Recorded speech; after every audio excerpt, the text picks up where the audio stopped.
All right, Shalom. I want to give all praise and glory and honors to Yahweh by Hashem Yahweh Shai, by Hashem Rakah Kodash. Double honors to the apostles and the elders of Great Millstone that rule well. And peace and blessings to the hopeful elect. This is another edition of GMS News and Prophecy. And I have an article here from thehill.com.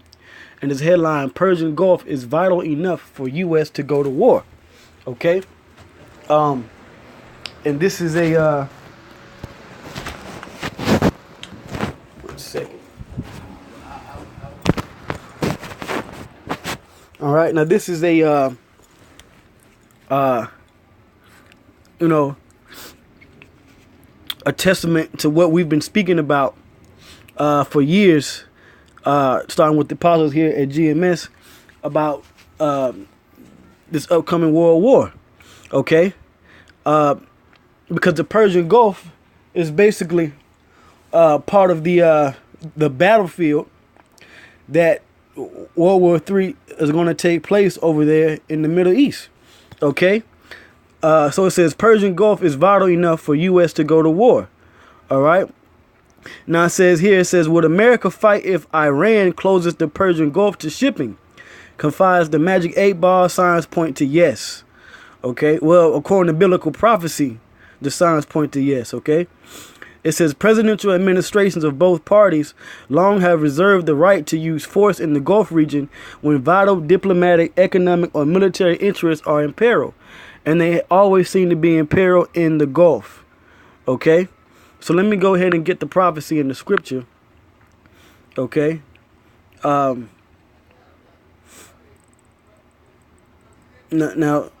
like I said, we been speaking about this here at GMS for years. And now we're starting to see these prophecies take place. So this is Jeremiah 28:7. It says, nevertheless, hear thou now this word that I speak in thine ears and in the ears of all the people.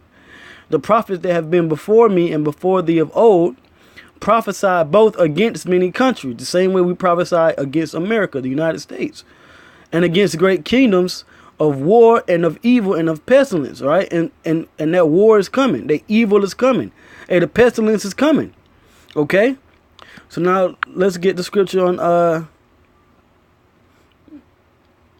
Persian Gulf. Let's go to Joel, the 2nd chapter. All right. Joel chapter 2, all right, verse 20. It says, behold, I will remove far off from you the northern army, and will drive him into a land barren and desolate, with his face toward the east sea, and his hinder part toward the utmost sea. That east sea is the Persian Gulf, while that land barren is over there in Saudi Arabia, in the Middle East. Okay, it says, and his stink shall come up, and his ill savor shall come up. Ill savor meaning the smell, is stench, because he hath done great things. Okay, so this northern army, or the armies of North America, Northcom, the U.S. Air Force Army, okay, they're all going to be sent over there to the Middle East to fight over there in World War III, okay, along with fighting against Iran. Okay, now let's see here. All right, so it says, now back in the article, it says, nor is the question merely hypothetical. Threatening to bar the Strait of Hormuz, the lone maritime gateway between the Gulf and the larger Indian Ocean, is a standard tactic for Tehran in times of stress. And when you go into Ezekiel 38 chapter, it speaks about Persia or Iran, okay, being a major part of the armies that are gathered onto Gog and Magog, which is Russia, okay? So it says, times such as now, with rockets flying back and forth between Iranian-backed Islamic Jihad militants and the Israeli Defense Forces, and with new U.S. economic sanctions against the Islamic Republic starting to bite, vows Ali Reza Tangsiri, commander of the Revolutionary Guard Corps Navy, in the event of any threats, we would not have the slightest hesitation to protect and defend Iran's waterway. Tehran means to slam the gateway shut. Okay? So yeah, okay, they could go into over there in that region around the Persian Gulf, because Iran could shut down, trade getting through there. Okay, because of the economic sanctions, and that would drive the Northern Army or the American Army over there, and that's just one reason for World War III to pop off, man. Okay, now there's another scripture, and this isn't going to be too long. All right, it's just straight to the point. All right, now when you go into the Apocrypha in 2 Nevi'im, the 15th chapter, all right, it speaks about these people fighting, okay, which is these Arabs, these Iranians, okay, and these other nations destroying America. So this is 2 Nevi'im 15 and 28.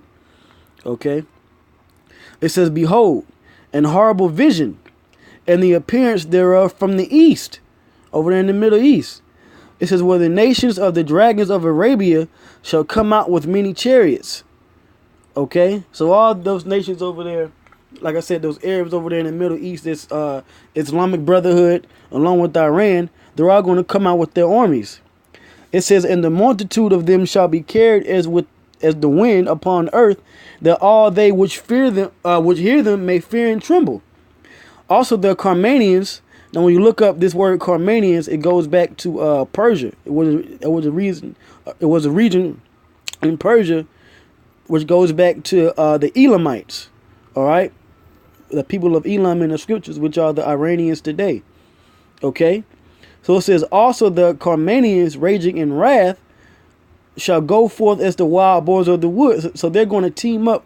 Elam and the Arabs or Ishmael are going to team up against America. It says, "And with great power shall they come and join battle with them, and shall waste a portion of the land of the Assyrians." The Assyrians is talking about the Americans. Okay. It says, "And then shall the dragons have the upper hand, remembering their nature." Because these people were one time allied with America, such as the Saudis, the Iraqis, okay, Afghanistan, all those countries over there. But they're going to remember who they are as a people, and they're going to destroy America. It says, "And if they shall turn themselves, conspiring together in great power to persecute them, then these shall be troubled, bled, and keep silence through their power, and shall flee." Okay, so they're going to destroy America, man. Okay, over there in the Persian Gulf, where World War III is going to be fought. Okay, that whole region, the Mediterranean Sea, which is between Europe and the Middle East over there, that's the Hindermost Sea. Okay, so that whole region over there is going to be on fire, so to speak. Okay, and it's going to spell the end of the United States. Okay, and that's biblical prophecy. All right.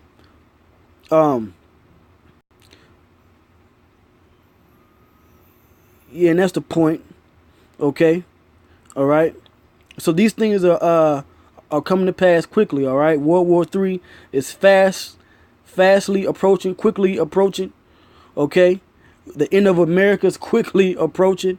All right, and the Lord has raised up His prophets in these last days, starting with the men of Great Millstone, to speak these things before they happen. Okay, all right.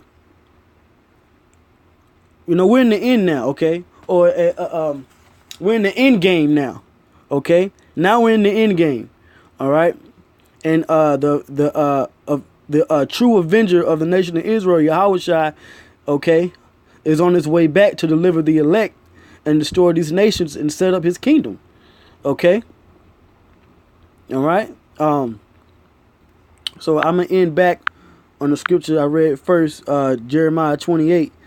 Okay, Jeremiah 28:7. It says, "Nevertheless, hear thou now this word that I speak in thine ears and in the ears of all the people. The prophets that have been before me and before thee of old prophesy both against many countries and against great kingdoms, of war and of evil and of pestilence." All right, so that's what's coming, war. evil, pestilence, destruction is coming to these kingdoms and these countries. And with that, I hope this was edifying. Until next time, I say shalom.